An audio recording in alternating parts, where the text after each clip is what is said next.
Congratulations, Kim Chu. Number 3 dito sa Kapamilya A-lister 2024. So guys, ang number 1 dito I think si Catherine and then Vice Ganda. So pangatlo si Kim Chu. Pang-apat si pang-anim ata si Ann Curtis. So halos apat ang nakuha dito sa It's Showtime. Ang galing. For 2024 records, Month, Linlang, syempre, the highest rated ABS-CBN TV, and then second slot registering all the time and high ratings. 17% for the counter PH. Also, what's wrong with Secretary Kim to become the most watched sa few original series and maintaining its number one spot from the start and finish of its run and is still uh, topping for the chart after the finale. At syempre naman, hindi lang iyon. Mayroon din siyang award na Seal Drama Awards.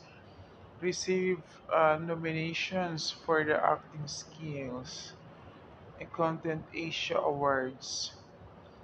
So, ayan. And the grand winner at Showtime Magpasikat, of course, 2024. So, congrats sa ating Kemchu, the best talaga. And I'm so proud of you, syempre. Nakakatuwa naman na may mga pasok siya sa number 3. Kaya God bless and continue being a humble and loyal. To God be the glory, syempre cheering your blessings and the people who need you. Kaya naman may mga blessings talaga na dumarating talaga kay Kim. Yung blessings na dumating sa kanya na yearly ginagawa niya. Kung mapapansin nyo guys, di ba bago mag New Year, 30, namigay si Kim ng mga school supplies, mga food sponsors ng choking at mga personal necessity like sisters at iba pa. So, ayan yung mga pinamimigay niya, pinamamahagi niya. Sobrang napakadami talaga. Yearly ang ginagawa niya. Kaya sobrang blessings talaga para kay Kim Chu. Congrats naman, Kim Chu.